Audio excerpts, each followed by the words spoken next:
ಎರಡೂ ಕಡೆ ಗೆಲ್ತೀವಿ ನಾವು. ನಾನು 30ನೇ ತಾರೀಕು ಹೊರಟಿದ್ದೀನಿ. 30, 31 ಬಾಗಲಕೋಟೆ, 1, 2 ದಾವಣಗೆರೆ, ಆಮೇಲೆ 2, 3, 4 ಮತ್ತೆ ಬಾಗಲಕೋಟೆ, 5ನೇ ತಾರೀಕು ಕೇರಳ, 6ನೇ ತಾರೀಕು ಐದರ್ ಬಾಗಲಕೋಟೆ ಆರ್ ದಾವಣಗೆರೆ. 2.5 ವರ್ಷದ ಗೌರ್ಮೆಂಟ್ಗೆ ಸರ್ 2.5 ವರ್ಷದ ಗೌರ್ಮೆಂಟ್ಗೆ ಜನ ಕೊಡೋ ವರ್ಡಿಕ್ಟ್ ಅಂತ 2.5 ವರ್ಷದ ಗೌರ್ಮೆಂಟ್ಗೆ ಜನ ಕೊಡೋ ವರ್ಡಿಕ್ಟ್ ತೀರ್ಪು ಅಂತಾರೆ. ಈ ಬೈ ಎಲೆಕ್ಷನ್ ನಲ್ಲಿ ಸೋತ್ರಲ್ಲ 3 ಕಡೆ, ಅವ್ರದ್ದೇ 2 ಸ್ಥಾನಗಳು ಅವರವೇ. ಒಂದು JDS, ಒಂದು ಅದು ದಿಕ್ಸೂಚಿ ಅಲ್ವಾ?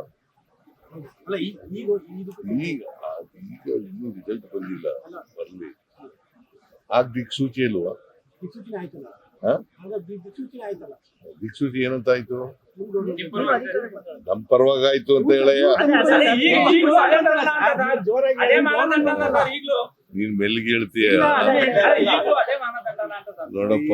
ಅದೇ ಮಾನದಂಡ. ಯಾವ ಎಲೆಕ್ಷನ್ ಆದ್ರೂ ಕೂಡ ನಾವೇ ಗೆಲ್ತೀವಿ. ಕರ್ನಾಟಕದಲ್ಲಿ 28ಕ್ಕೂ ನಾವೇ ಗೆಲ್ತೀವಿ. ಸ್ವಲ್ಪ ಬದಲಾಗಿದೆ ಸರ್ ದಾವಣಗೆರೆ. ಯಾಕೇನ್ ಗೊಂದಲಾಗಿದೆ? ಶಮನ ಆಗಿದೆ. ಯಾರು ಅಧಿಕೃತ ಕಾಂಗ್ರೆಸ್ ನಲ್ಲಿ ಇದ್ದವರು ನಿಂತಿದ್ದಲ್ಲ, ಅವ್ರು ರಿಟೈರ್ಡ್ ಆಗಿದ್ದಾರೆ. ಸಿಎಂ ಸ್ಥಾನದ ವಿಚಾರದ ಚರ್ಚೆಗೂ ಇದು ತೆರೆ ಬಿಟ್ಬಿಡುತ್ತಾ ರಿಸಲ್ಟ್ ಅಂತ? ಸಿಎಂ ಸ್ಥಾನದ ಅದಕ್ಕೂ ಸಂಬಂಧ ಏನೇ ಇಲ್ಲ. ಅದಕ್ಕೂ ಇದಕ್ಕೂ ಸಂಬಂಧನೇ. ಸೆಷನ್ ಹೇಳಿದ್ರಲ್ಲ ಸರ್, ಇದು ಹೈಕಮಾಂಡ್ ಅನುಮತಿ ಕೊಟ್ರೆ 2 ಬಜೆಟ್ ನಾವು ಮಾಡ್ತೀವಿ ಅಂತ. ಅನುಮತಿ ಕೊಟ್ಟಾಗ ಅನುಮತಿ ಕೊಟ್ಲಿ ನೋಡೋಣ. ಈಗ ನಮ್ದು ಹೈಕಮಾಂಡ್ ಪಾರ್ಟಿ ಏನ್ ಹೇಳ್ತದೆ, ಹೈಕಮಾಂಡ್ ಅವ್ರು ಏನ್ ಹೇಳ್ತಾರೆ ಕೇಳು. ಈ ಫಲಿತಾಂಶಕ್ಕೆ ಸಂಬಂಧ ಇರೋದು ಸರ್.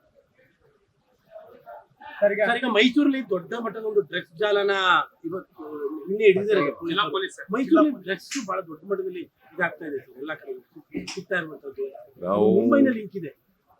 ಡ್ರಗ್ಸ್ ಮಾಫಿಯಾ ವಿರುದ್ಧ ಹೋರಾಟ ಮಾಡ್ತಾ ಇದ್ದೀವಿ. ಡ್ರಗ್ಸ್ ಮುಕ್ತ ರಾಜ್ಯ ಮಾಡಬೇಕು ಅಂತಕ್ಕಂಥದ್ದು ನಮ್ಮ ಉದ್ದೇಶ. ಆ ದಿಕ್ಕಿನಲ್ಲಿ ಪ್ರಯತ್ನಗಳನ್ನು ಮಾಡ್ತಾ ಇದ್ದೀವಿ. ಪೊಲೀಸ್ನವರು ಮಾಡಿದ್ದಾರೆ, ನಾನು ನೋಡಿಲ್ಲ. ಇನ್ನ ಈಗ ಹೇಳಿದ್ರು ಪತ್ರಿಕೆಯಲ್ಲಿ ನೋಡಿದ್ರೆ, ಈಗ ಹೇಳಿದ್ರು. ನಾನು ಡೀಟೇಲ್ಸ್ ತಿಳ್ಕೊತೀನಿ. ಬಟ್ ಆತಂಕ ಅಂದ್ರೆ ಮುಂಬೈದು ಲಿಂಕ್ ಇದೆ, ಮೈಸೂರಿಗೆ ಅಷ್ಟೊಂದು ಸೇಫ್ ಜೋರ್ ಆಗ್ಬಿಟ್ಟಿದೆ. ಎಲ್ಲಾರು ಲಿಂಕ್ ಇರ್ಲಿ, ತನಿಖೆ ಮಾಡಿ ತಪ್ಪಿತಸ್ಥರಿಗೆ ಶಿಕ್ಷೆ ಕೊಡ್ತಕ್ಕಂಥ ಕೆಲಸನ ಮಾಡ್ತೀವಿ.